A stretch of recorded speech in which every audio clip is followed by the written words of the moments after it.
नमस्ते दोस्तों, welcome to the day 3 of Python programming powered by Net Guardians. आज के सेशन में हम सीखने वाले हैं पाइथन सिंटैक्स के रूल्स, कीवर्ड्स और इंडेंटेशन के बारे में। चलिए शुरू करते हैं। पाइथन सारी प्रोग्रामिंग लैंग्वेजेस में से सबसे सिंपल प्रोग्रामिंग लैंग्वेज है।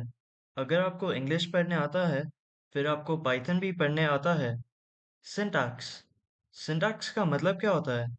सिंटैक्स का मतलब होता है rules of writing a programming language. जैसे इंग्लिश के लिए ग्रामर होता है, वैसे ही पाइथन के लिए भी या किसी भी प्रोग्रामिंग लैंग्वेज के लिए सिंटैक्स होता है। चलिए अब मैं एक पाइथन फाइल बनाता हूँ।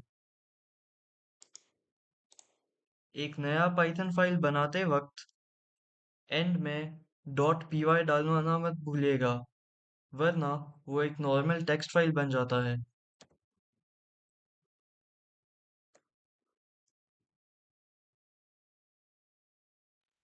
चलिए एक एग्जाम्पल के साथ शुरू करते हैं। पाइथन कोड को लाइन बाय लाइन ऊपर से नीचे तक रन करता है।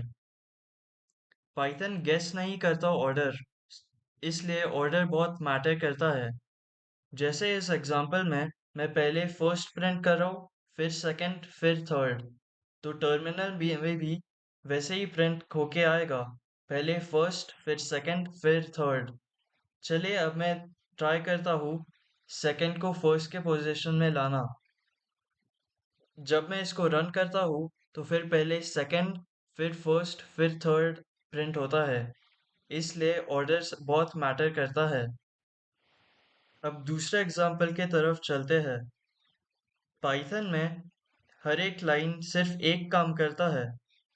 जैसे इस एग्जाम्पल में मैं पहले और दूसरे लाइन में एक नंबर उसके वेरिएबल को असाइन कर रहा हूँ।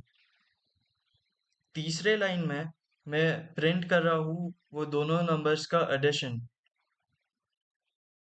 पाइथन में सेमीकोलन नहीं रहता। बहुत सारे लैंग्वेजेस में सेमीकोलन का ज़रूरत होता है, पर पाइथन में इसका ज़रूरत नहीं है। चलिए अब दूसरे एग्जाम्पल की तरफ चलते हैं। पाइथन बहुत केस सेंसिटिव है। ये बिगनर्स के लिए बहुत इम्पोर्टेंट है। जैसे आप देख सकते हो, पहले प्रिंट में p स्मॉल है, पर दूसरे उसमें जब मैं p कैपिटल कर रहा हूँ तो फिर एक एरर आएगा। पाइथन कैपिटल लेटर्स और स्मॉल लेटर्स को डिफरेंट ट्रीट करता है। इसलिए जब मैं एज एक वेरिएबल असाइन करता हूँ तो फिर एज जो ए से स्टार्ट हो रहा है, अगर मैं एक वेरिएबल बनाता हूँ जिसमें ए स्मॉल है और दूसरा वेरिएबल बनाता हूँ जिसमें ए कैपिटल है, तो फिर वो अलग अलग वेरिएबल्स हो जाएंगे। चलिए अब कमेंट्स की तरफ बढ़ते हैं। कमेंट्स का मतलब होता है खुद के लिए मार्कर्स बनाना। कमेंट्स पाइथन कमेंट्स को इग्नोर करता है। हम हैशटैग यूज करते हैं सिंगल लाइन कमेंट के लिए, और मल्टी लाइन कमेंट के लिए हम 3 डबल इन्वर्टेड कॉमा यूज करते हैं। इंडेंटेशन पाइथन में इंडेंटेशन सिर्फ डेकोरेशन के लिए नहीं होता। इंडेंटेशन डिसाइड करता है कौन सा कोड किसके अंदर बिलोंग करता है। इंडेंटेशन का मतलब होता है लाइन के स्टार्ट में स्पेस देना।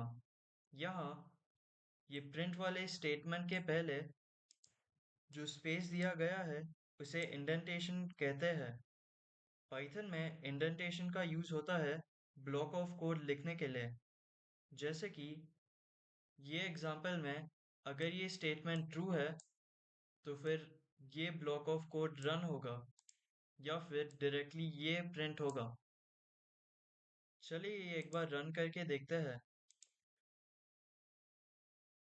इसमें ये स्टेटमेंट करेक्ट है। 5 0 से ग्रेटर है, इसलिए पहले पॉजिटिव, फिर इनसाइड इफ ब्लॉक, फिर still inside if block print हुआ। उसके बाद directly not inside if block print हुआ। अब ये चेंज करके देखते हैं।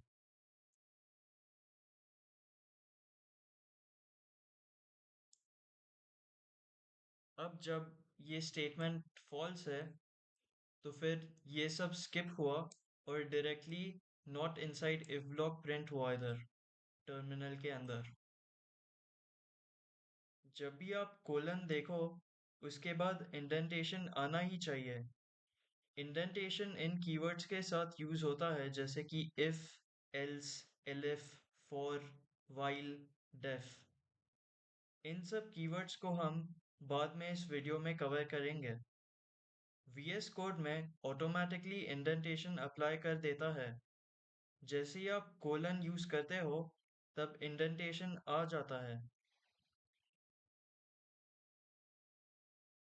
कीवर्ड्स। पाइथन में कीवर्ड्स रिजर्व्ड वर्ड्स होते हैं।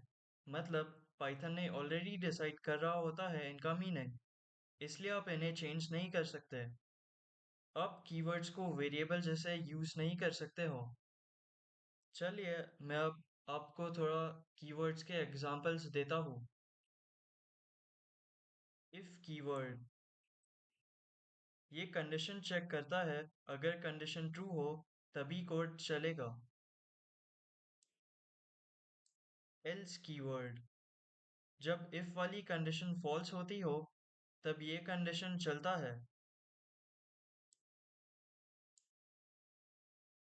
एलिफ एलिफ का मतलब एल्सिफ होता है। अगर पहला कंडीशन फेल हो जाए तो ये नई कंडीशन चेक करता है। Loops. For loop for loop use होता है कोड को फिक्स नंबर ऑफ टाइम्स या किसी लिस्ट या सीक्वेंस के हर एक आइटम को रिपीट करता है। व्हाइल व्हाइल कीवर्ड जब तक कंडीशन ट्रू रहती है तब तक कोड बार बार चलता रहता है। डेफ डेफ फंक्शन बनाने के काम आता है। फंक्शन मतलब कोड का एक रियूजेबल ब्लॉक। रिटर्न ये फंक्शन से वैल्यू वापस भेजता है और फंक्शन को वही स्टॉप कर देता है। अभी आपको कीवर्ड्स याद करने की ज़रूरत नहीं है। जैसे जैसे आप कोड लिखते जाओगे आप नेचुरली इन्हें सीख जाओगे। पाइथन में काफ़ी सारे कीवर्ड्स होते हैं, लेकिन बिगनर्स के लिए सिर्फ कुछ इम्पोर्टेंट कीवर्ड्स ही काफ़ी होते हैं। बाकी हम बाद में डिटेल में देखेंगे। हर नए टॉपिक के साथ नए कीवर्ड्स नेचुरली इंट्रोड्यूस होते जाते हैं, तो टेंशन लेने की कोई ज़रूरत नहीं है। Thank you for watching, see you in the next session.